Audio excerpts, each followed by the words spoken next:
kedua, pendapat publik hari ini berkaitan dengan hal tersebut. Ada satu pendapat yang meminta boykot, ada satu pendapat yang kemudian tetap hashtag tetap di hati. Itu semuanya dikirimkan ke akun sosial medianya KPI, dan kami sedang melakukan kajian. Tentunya kita juga akan melihat bahwa publik KPI ini tidak hanya satu warna. Publik KPI ini banyak warna, dan kemudian pendapat-pendapat harus kemudian aspirasinya kita tampung. Kamu kena Pablo, kena. Oke. Tapi orang sudah dilaporkan sama Pablo gimana kan? Nah, itu Dia laporkan Pablo. itu nggak ada somasi ke saya. Itu hanya gaya-gaya dia gitu. Lewat nanti nggak ada masalah. Justru dia takut pernah di penjara, nanti akan gampang masukkan di penjara karena ada sering mengulangi perbuatan. Segoblok-gobloknya para lawyer di bangsa ini tidak sama gobloknya seperti si Farhad Abbas ini. Buat ketua yayasan, lu kalau mau jadi pekerja sosial kaya dulu, cari kerjaan dulu. Minta maaf, pernyataan saya agak sedikit keras karena terus terang segoblok-gobloknya para lawyer di bangsa ini tidak sama gobloknya seperti si Farhad Abbas ini. Bagaimana tidak? Orang mau berbuat baik katanya harus tunggu kaya dulu. Orang mau berempati kepada kehidupan orang lain, masa ia harus tunggu kaya dulu? Kalau kita semua punya pola pikir sama seperti si Farhad Abbas ini, saya tidak tahu apa yang akan terjadi di bangsa tercinta kita. Karena faktanya, ada begitu banyak orang yang walaupun kehidupannya dia miskin, tetapi dia masih punya niat yang baik untuk berempati kepada orang lain. Parah banget sih Om, jolimin ibu saya, udah tahu itu uangnya buat uang sekolah saya Om. Kalau mau berantem sini Om, saya nggak takut sama Om Farhad. Udah sekalian aja Om, kebukin saya Om sekalian Om. Daripada Om ngancurin masa depan saya, mendingan Om kebukin saya aja Om. Bunuh saja saya Om, daripada ngancurin masa depan saya Om. Balikin Om di ibu saya, dasar Om gak punya hati nurani, katanya pembela kaum lemah, gimana sih? Halo netizen 62, Anda sepakat nggak sih kalau kita harus hentikan berita dan kiprah Agus and the Gang? Nah, menurut saya ada dua cara yang bisa menghentikan Agus dan gengnya.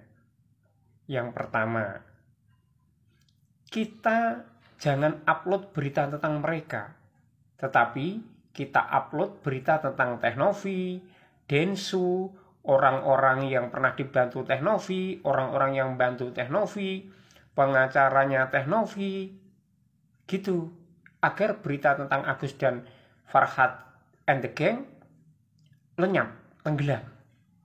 Yang kedua, yuk netizen 62, kita dorong Teh Novi untuk segera melaporkan Agus dan Farhad Abbas serta RD Lau dan orang-orang yang menyerang secara personal, dilaporkan secara resmi, secara hukum, agar mereka tidak ngoyo-woro, tidak semakin berani, tidak semakin arogan.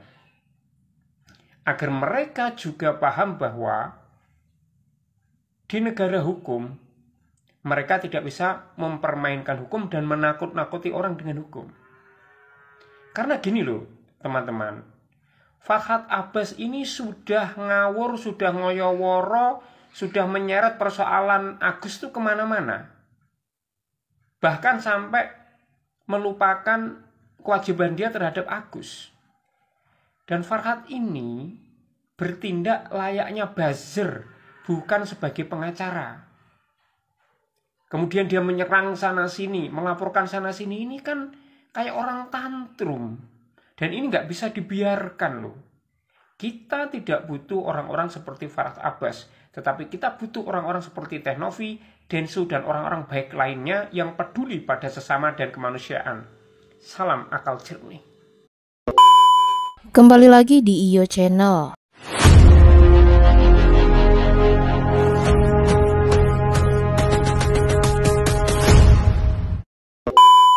Baiklah, kali ini saya masih akan membahas tentang Farhad Abbas yang diboikot oleh siaran televisi. Untuk selengkapnya simak video berikut ini.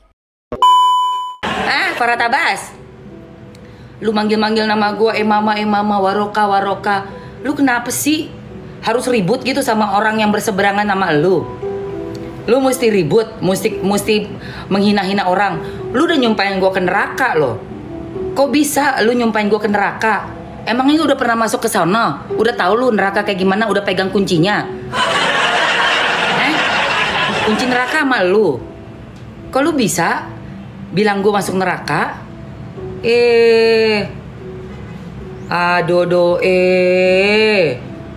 Iya loh. Ini sama-sama orang Sulawesi ribut nih. Denny Sumargo Sulawesi, dia Makassar, gue Manado. Ya ampun, orang-orang Sulawesi semua kita. Mana yang dari Sulawesi? Kamu diancam nggak, Mbak? Diancam sama FA. Diancam Akan dipidanakan. Gila lu, Bang. Orang kecil yang minta haknya dia lu ancam, lu pidanakan. Gue aja lu ancam. Gila lu. Udah gini aja deh, lu buat pernyataan lu nggak sanggup membayar uang ibu nih, biar gue yang mengganti uang ibu ini. Gila lu. Ini kemanusiaan toh nggak, Bang? Tega lu yang orang kecil begini. Gila lu, nggak nyangka gue. Ya Allah. Ibu sabar ibu ya. Ibu diancam pada uang ibu. Total kerugiannya berapa sih, Bu? Kurang lebih 60 juta. UMKM juga tuh seperti sebagai member, Bu. Member juga. Oke. Bu, tadi Ibu bilang tadi kalau Bang FA sendiri sempat mengancam Ibu. Iya. Mengancamnya dalam bentuk apa, Bu? Dalam bentuk pemerasan di WA. Ibu di WA? Iya, ini dia nih. Ibu di WA? Iya, ini dia nih. Apa isi WA-nya? Gila lu, Bang, sampai WA anak kecil begini lu WA. Ayo ya Allah, ya Rabbi. Coba. Gila lu, Bang. Diancam di WA, diancam orang kecil begini, hanya emak-emak yang hanya dari Gojek dapat duit uangnya. Dia cuma menanyakan haknya, terus lu ancam di WA. Coba, lu ancam pidana. Ada kekerasan, tante. Nggak semua orang itu layak untuk dibantu. Mungkin kira-kira itu yang bisa gua simpulkan ya waktu pas gua nonton salah satu video yang lagi viral sekarang. Mungkin kalian juga udah tau lah yang di curhat Bang Denny ya. Yang di situ tuh ada Mbak Novi dan Mr. A dan keluarganya gitu ya. Yang mana Mbak Novi udah berinisiatif untuk menolong orang tersebut, tapi ternyata penggunaannya disalahgunakan dana tersebut. Karena aku belajar gini ya, ternyata di luar sana itu ada banyak orang yang mereka tuh nggak tahu diri dan nggak tahu terima kasih. Padahal kalau dipikir-pikir kan Mbak Novi keluarga bukan, banyak donatur yang menolong dia juga bukan orang kenal baik sama dia. Jadi ini aku jadi kayak ngambil kesimpulan bahwa kalau orang itu nggak tahu diri, nggak tahu terima kasih, ya kita nggak perlu bela-belain juga. Karena kalau kita nggak bela-belain orang nggak tahu diri dan nggak tahu terima kasih, terlepas dengan apa yang terjadi dengan hidup dia, memang kita turut inilah ya, maksudnya kita tidak membenarkan lah orang yang melakukan penyiraman air keras itu, kita tidak membenarkan itu. Tapi kita harus belajar untuk melihat gini, kenapa orang sampai segitu empatnya, segitu dia nggak kuatnya, makanya sampai akhirnya dia melakukan tindakan tersebut. Pasti itu kan udah tumpukan emosinya yang udah banyak banget. Nggak mungkin orang kocok-kocok kalau cuman kayak dibikin sebel doang, dia tuh sampai siram air keras, enggak. Tapi ini pasti ya kelakuannya orang juga udah keterlaluan. Dan bahkan sekarang itu kita lihat itu mulai ada banyak ex-teman kerja yang udah mulai speak up. Bagaimana perlakuan ini orang. Jadi kalau hari ini kalian ketemu orang yang tiba-tiba datang, entah itu datang minta tolong atau misalnya kondisinya miris, sebaiknya pelajari dulu deh latar belakangnya kenapa orang ini berada dalam situasi itu. Karena ada dua jenis menurut saya itu musibah yang terjadi dalam hidup orang yang perlu kita perhatikan. Ada yang orang berada dalam satu musibah itu karena memang ya terjadi kayak memang diizinkan terjadi aja dalam hidup dia. Tapi yang kedua, ada orang memang dia tuh kena musibah itu karena kelakuannya. Kalau untuk jenis yang pertama, saya setuju kita harus tolong orang. Tapi kalau untuk yang kedua, kalau dia berada dalam situasi yang susah karena kelakuannya dia, pikir-pikir dulu deh. Guys, kalau semua orang dilaporin perihal yang kayak begini-begini, itu sebenarnya kayak apa sih? Mau ngapain sih? Bang Farhad, gue harus mengingatkan dirimu. Kamu itu, klien utamamu itu adalah Agus. Agus ini loh. Terus kamu kan mau membantu. Kata kamu membela kaum lemah. Nah masalahnya Agus nih lo gimana? Faizal alias Bang Icang itu udah sampai dibawa Tenovi ke apa? Malaysia.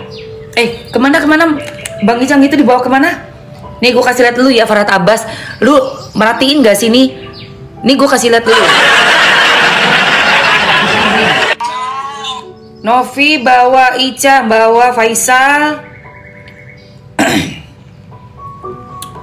ke Penang kan? Iya kan, ke Malaysia kan? Nah lu bawa Agus kemana? Semoga bisa berdamailah, tidak ada pertikaian apa-apa. Agus mohon semoganya baik-baik saja. Buat apa pertikaian? Gak ada manfaatnya. Kamu ngomong apa? Kamu tahu nggak siapa yang menyebabkan pertikaian ini? Hah? Kamu sadar nggak? Kamu tuh ya antara ini sama ini tuh nggak cocok, nggak nyambung, ngerti nggak? Untuk apa ada pertikaian, nggak ada manfaatnya. Terus ngapain kamu lapor-lapor Manovi coba? Gak jelas tahu nggak?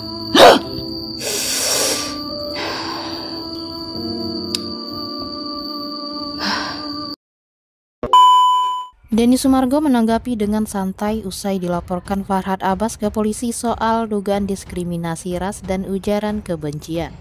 Denny resmi dilaporkan sang pengacara ke Polres Metro Jakarta Selatan pada Kamis 7 November 2024. Denny Sumargo mengaku tidak takut menghadapi proses hukum yang menyeretnya setelah dilaporkan Farhad Abbas ke polisi.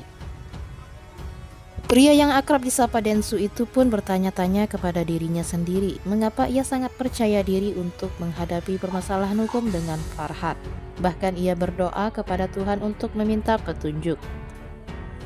Di sisi lain, suami Olivia Alan ini mengaku merasa aneh. Pasalnya, meski telah dilaporkan mantan suami Nia Daniati itu ke polisi, ia tidak bisa membenci pengacara kontroversi tersebut. Sebagai informasi, awal mula laporan Farhad Abbas ke Denny Sumargo terjadi usai kedatangan ayah satu anak itu ke rumah pengacara kondang tersebut. Mantan atlet basket ini mendatangi rumah pengacara tersebut untuk menanggapi ancaman yang disampaikan Farhad setelah Denny menulis komentar terkait isu donasi Agus Salim dan Novi Pratiwi. Meski awalnya terjadi ketegangan, pertemuan tersebut akhirnya berlangsung damai tanpa insiden kekerasan. Keduanya pun saling memaafkan dan pertemuan mereka diakhiri dengan berjabat tangan sebagai tanda perdamaian.